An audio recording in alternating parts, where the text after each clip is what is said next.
Hello students, welcome back to my YouTube channel. बच्चों, पिछले video में हम लोगों ने रिस्पायरेशन इन प्लांट्स के बारे में स्टडी की थी। अब तक हम लोग लाइफ प्रोसेस में न्यूट्रिशन एंड रिस्पायरेशन को कंप्लीटली स्टडी कर लिया है और आज लाइफ प्रोसेस का जो तीसरा इंपॉर्टेंट फंक्शन है and that function is known as transportation. तो आज के इस लेक्चर में हम लोग ट्रांसपोर्टेशन के बारे में स्टडी करते हैं। बच्चों, ट्रांसपोर्टेशन एक इंपॉर्टेंट प्रोसेस है जिसमें हमारे बॉडी के अंदर यूजफुल एंड वेस्ट मटेरियल्स का एक जगह से दूसरे जगह ट्रांसफर होता है। We can say that transportation is a process in which useful and waste substance are transferred from one organ to another organ, from one part of the body to another part of the body। तो बच्चों, transportation एक ऐसा process है जिसमें हमारे body से useful और waste substance का एक अंग से दूसरे अंग तक ट्रांसफर होता है, यानी शरीर के एक भाग से दूसरे भाग तक उसका ट्रांसफर होता है। So we can easily define the process of transportation. Transportation is the transfer of useful and waste materials from one organ to another organ of the body. So for transportation, a special system is required and that system is known as circulatory system. बच्चों, हमारे body के अंदर circulatory system well develop होता है और यह circulatory system 3 structure से 3 part से मिलकर बने होते हैं। First one is blood vessels, second one is blood and the third one is heart. तो चलिए आज का हम लोग लेक्चर स्टार्ट करते हैं। तो बच्चों, सबसे पहले हम लोग ट्रांसपोर्टेशन का डिफिनीशन करते हैं। What is transportation? ट्रांसपोर्टेशन होता क्या है उसको हम लोग जान लें। Transportation is the transfer of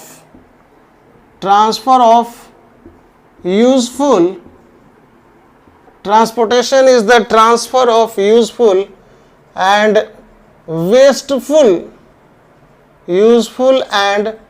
wasteful substance, transfer of useful and wasteful substance from one organ to another organ, from one organ to another organ। ठीक है बच्चों, तो हम लोग इसको इजीली डिफाइन कर सकते हैं कि transportation is the transfer of useful and wasteful substance from one organ to another organ, that is from one part to another part of the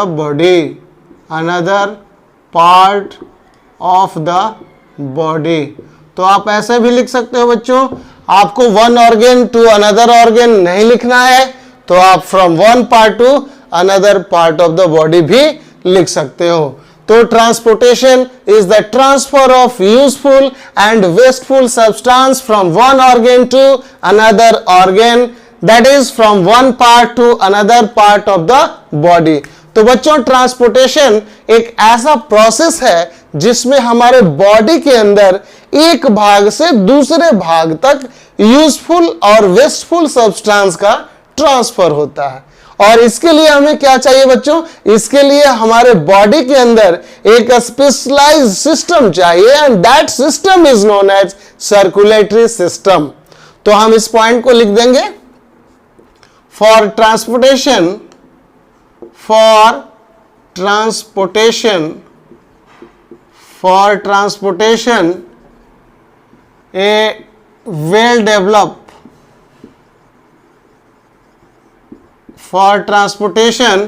a well-developed system is present a well developed system is present called circulatory system, called circulatory system। ठीक है बच्चों, हमारे body के अंदर एक specialised system है and that system is known as circulatory system. Okay, circulatory system बच्चों किन किन स्ट्रक्चर से मिलकर बना है? How many parts of circulatory system, how many structures involved in circulatory system? तो बच्चों हम लोग यहां लिखेंगे circulatory system, circulatory system is made up of three parts. First one is known as blood vessels. First one is known as blood vessels. Second one is known as blood. As you know, blood is a fluid which flows inside the closed vessels, that is known as blood vessels. And the last one is known as heart. तो आपने heart का नाम सुना है। What is heart? जी हाँ बच्चों, heart is a pumping organ. हमारे body का एक ऐसा ऑर्गन है जिसे हम पंपिंग ऑर्गन और पंपिंग मशीन भी कहते हैं, जो ब्लड को क्या करता है, पूरे बॉडी के अंदर, पूरे बॉडी पार्ट्स में ब्लड को ट्रांसफर करता है, ब्लड को डिस्ट्रीब्यूट करता है, ब्लड को पंप करता है। तो ऐसे ऑर्गन को हम लोग पंपिंग ऑर्गन भी कहते हैं। So you have to know that heart is also known as pumping machine और पंपिंग ऑर्गन। तो हमारे बॉडी के अंदर जो सर्कुलेटरी सिस्टम है बच्चों, वह 3 पार्ट से मिलकर बना होता है। The first one is blood vessels, second one is blood and the third one is heart. तो अब हम लोग स्टार्ट करते हैं कि ब्लड वेसल्स किसे कहते हैं, ब्लड वेसल्स क्या होता है, उसके बारे में हम लोग जानेंगे। What is blood vessels? तो बच्चों अब हम लोग स्टडी करेंगे ब्लड वेसल्स के बारे में। व्हाट इज ब्लड वेसल्स और ये ब्लड वेसल्स होता कैसा है? तो बच्चों ब्लड वेसल्स क्या है? ये ट्यूब लाइक स्ट्रक्चर होते हैं बच्चों। Blood vessels are tube-like structure in which blood flows inside. यानी blood vessels एक ऐसे ट्यूब हैं, ऐसे पाइपलाइन हैं जिसके अंदर ब्लड फ्लो करता है। तो बच्चों हमारे बॉडी के अंदर जो ब्लड वेसल्स होते हैं वो 3 टाइप के होते हैं। कौन कौन होते हैं? चलिए उसको हम लोग जान लें। ब्लड वेसल्स हमारे बॉडी के अंदर 3 टाइप के होते हैं। First one is known as artery, second one is known as vein and the third one is blood capillaries. Third one is blood capillaries। ठीक है, तो आर्टरी हो गया, आप इसको आर्टरीज लिख सकते हैं, arteries, veins and the third one is blood capillaries. तो बच्चों ब्लड वेसल्स जो है वो 3 टाइप का होता है। First one is arteries, second one is veins and the third one is known as blood capillaries. तो चलिए हम लोग एक एक पार्ट को स्टडी करते हैं और तीनों में क्या डिफरेंसेस है उसको हम लोग देखेंगे। तो बच्चों अब हम लोग आर्टरीज, वेन्स और कैपिलरीज के बारे में समझेंगे कि इनके बीच क्या रिलेशन है, क्या डिफरेंसेस है। बच्चों सबसे पहली बात मैं आपको बतला दूं कि आर्टरीज जो है एक इम्पॉर्टेंट ब्लड वेसल्स है जो हार्ट से ओरिजिनेट करता है और बॉडी के डिफरेंट ऑर्गन्स तक ऑक्सीजनेटेड ब्लड सप्लाई करता है। यानी हार्ट से जो ब्लड का ट्रांसपोर्टेशन है वो अवे फ्रॉम हार्ट है, यानी आर्टरीज जो है ब्लड को हार्ट से दूर ले जाती है, जबकि वेन्स एक ऐसा ब्लड वेसल्स है जो ब्लड को हार्ट की ओर ले जाती है। ठीक है, तो चलिए हम लोग डिफरेंसेस को समझते हैं। तो बच्चों पहला पॉइंट होगा डायरेक्शन ऑफ ब्लड फ्लो। तो आर्टरी में ब्लड का डायरेक्शन क्या होगा? अवे फ्रॉम हार्ट, ठीक है। जो ब्लड का फ्लो होगा, ब्लड का जो डायरेक्शन होगा वो क्या होगा, अवे फ्रॉम हार्ट होगा। जबकि वेन्स क्या करता है, ब्लड को हार्ट की ओर ले जाता है, टुवार्ड्स द हार्ट। हम लोग डायरेक्ट लिख सकते हैं टुवार्ड्स द हार्ट, यानी direction of blood flow towards the heart. And blood capillaries में क्या होगा बच्चों, तो बच्चों ब्लड कैपिलरीज में क्या होगा, हम लोग यहां लिखेंगे it connects arteries and veins. It connects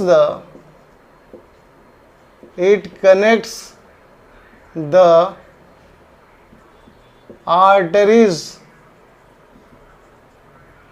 and veins, ठीक है। यह ब्लड कैपिलरीज क्या करता है, आर्टरीज और वेन्स को आपस में ज्वाइन करता है, आपस में कनेक्ट करता है।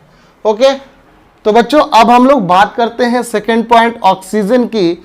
तो आर्टरीज में किस तरह का ब्लड होता है, किस तरह का ब्लड फ्लो होगा बच्चों, और इसमें कौन सा सब्सटेंस ज्यादा पाया जाता है, तो हम लोग लिखेंगे ऑक्सीजनेटेड ब्लड, यानी आर्टरी कैरीज ऑक्सीजनेटेड ब्लड, ठीक है। यानी ऑक्सीजनेटेड ब्लड ऐसा ब्लड है जिसमें ऑक्सीजन का अमाउंट बहुत ज्यादा है, यानी हम कह सकते हैं कि oxygenated blood is that blood in which oxygen is present in large amount, so oxygenated blood is also known as oxygen rich blood. Okay, veins में हम लोग क्या लिखेंगे, deoxygenated blood. Vein is also, vein carries deoxygenated blood। Vein क्या करता है, deoxygenated blood को carry करता है, किधर करता है, टुवर्ड्स द हार्ट करता है। And deoxygenated blood means carbon dioxide rich blood, ठीक है बच्चों। तो डीऑक्सीजनेटेड ब्लड का मतलब क्या होता है, कार्बन डाइऑक्साइड रिच ब्लड। यानी वेन्स में जो ब्लड है उसमें सबसे ज्यादा CO2 की मात्रा है बच्चों, यानी इस ब्लड में जो कि वेन्स कैरी करता है टुवर्ड्स द हार्ट, इसमें CO2 का जो अमाउंट है बहुत ज्यादा होता है, यानी इसमें CO2 गैस ज्यादा डिसॉल्व होती है। जबकि इस ब्लड में जो कि आर्टरीज कैरी करती है, इसमें ऑक्सीजन ज्यादा अमाउंट में पाया जाता है। और यहां ब्लड कैपिलरीज में क्या होगा बच्चों, ऑक्सीजन और CO2 का एक्सचेंज हो जाएगा, तो उसको हम लोग लिख देंगे exchange of oxygen and CO2, ठीक है। अब आइए तीसरे पॉइंट पे हम लोग देखते हैं, थर्ड है क्या, ब्लड प्रेशर। तो बच्चों ब्लड प्रेशर कैसा होगा, इसमें आर्टरीज में जो ब्लड प्रेशर होगा काफी हाई होगा। इन arteries blood pressure is high. कैसे हाई होगा बच्चों, क्योंकि हार्ट क्या है, एक पंपिंग मशीन है। जब वो हार्ट ब्लड को पंप करता है पूरे बॉडी में, पूरा जोर से धक्का देता है, झटका देता है, पुश करता है, तो आर्टरीज में तो ब्लड प्रेशर हाई होगा, ठीक है। तो इसको हम लोग कहेंगे arteries have high blood pressure, okay, whereas in veins blood pressure is low, and in blood capillaries blood pressure is medium, na high na low। तो ब्लड कैपिलरीज में ब्लड प्रेशर क्या होगा, मीडियम होगा। तो बच्चों हम लोग जान चुके हैं कि आर्टरीज में जो ब्लड का फ्लो है उसका डायरेक्शन क्या है, अवे फ्रॉम हार्ट है, यानी ब्लड को वो हार्ट से दूर ले जाती है। और वेन क्या करती है, ब्लड को हार्ट की ओर ले जाती है। और ब्लड कैपिलरीज क्या करता है, आर्टरीज और वेन को ऑर्गन्स के अंदर, टिश्यूज के अंदर कनेक्ट करने का काम करती है, ठीक है। तो आप जानते हो ना, आर्टरीज जो कि हार्ट से निकलती है और वह सीधे ऑर्गन में जाकर इंड होती है, यानी वह ऑर्गन में जाकर खत्म होती है। और ऑर्गन से क्या निकलता है? ऑर्गन से वेन्स ओरिजिनेट होती है और खत्म कहाँ होती है? हार्ट में खत्म होती है। ठीक है बच्चों, इस पॉइंट को हम लोग समझ गए। अब ऑक्सीजन कौन ज्यादा कैरी करता है? तो आर्टरीज कैरी ऑक्सीजनेटेड ब्लड यानी oxygen rich blood, whereas veins carry deoxygenated blood that is CO2 rich blood, whereas in blood capillaries only exchange of gases takes place, exchange of oxygen and CO2 takes place, क्योंकि blood capillaries कहां पाई जाती है? Inside the organs, organs के अंदर। Third है बच्चों blood pressure. Blood pressure क्या होगा? ब्लड प्रेशर यहां आर्टरीज में हाई होगी, वेन्स में लो होगा। क्यों लो होगा? क्योंकि वह ब्लड वेन्स कहां से कैरी करती है? ऑर्गन से, और ऑर्गन्स से जब ब्लड को वो रिसीव करती है तो वहां ब्लड प्रेशर लो हो जाता है। और आर्टरीज में ब्लड प्रेशर अधिक होता है क्योंकि ये डायरेक्ट हार्ट से ब्लड निकलता है और बहुत ज़्यादा फास्ट मूव करता है, तो इसमें प्रेशर ज़्यादा होता है, प्रेशर ज़्यादा एक्सर्ट करता है। और ब्लड कैपिलरीज में जो ब्लड प्रेशर है वो मीडियम है। अब बच्चों आर्टरीज, वेन्स और ब्लड कैपिलरीज में वाल्स कैसा होता है? तो बच्चों आर्टरीज में जो वाल होगा वो काफी थिक होगा, थिक वाल्ड। कैसा होगा? थिक वाल्ड होगा, बहुत ज्यादा थिक होगा। ठीक है, तो वाल बहुत ज्यादा थिक होगा, इसका मतलब ये पूरा जो पार्ट है वो थिकेंड पार्ट है। क्यों थिकेंड पार्ट है बच्चों? क्योंकि उसको प्रेशर को एक्सर्ट करना है, इसलिए ये थिक वॉल्ड होती हैं आर्टरीज। वेयर एज वेन्स कैसी होती हैं? ये थिन वॉल्ड होती हैं। These are the thin walled tube, thin walled blood vessels.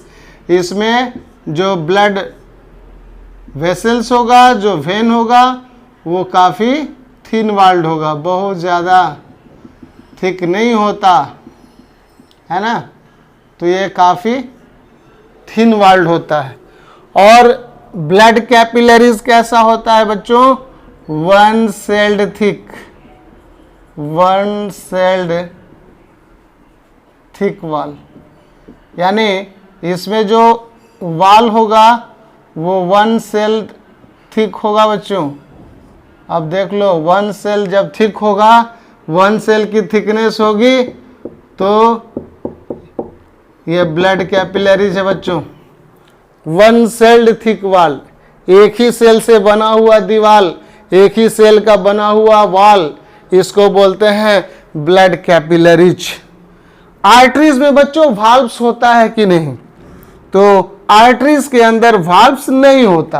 क्यों नहीं होता? क्योंकि हार्ट से जो ब्लड पंप होता है बहुत फास्टली पंप होता है, इतना ज्यादा झटका लगता है कि उसमें कोई भी ऑब्स्टेकल नहीं पाया जाता है, उसमें किसी भी तरह का वाल्व नहीं होता है। तो हम लोग लिख देंगे no valve. Valves are absent in arteries, no valve. But in case of veins valves are present. In case of veins, valves are present. In blood capillaries, in blood capillaries valves are absent. तो blood capillaries में क्या होगा बच्चों? Valve क्या होगा? Absent होगा। अगला, arteries का फंक्शन क्या होगा? What are the important function of arteries? तो बच्चों यह ऑक्सीजनेटेड ब्लड को बॉडी के डिफरेंट पार्ट में ये डिस्ट्रीब्यूट करता है। तो हम लोग लिख सकते हैं distributes the oxygenated blood, distribute the oxygenated blood throughout the body.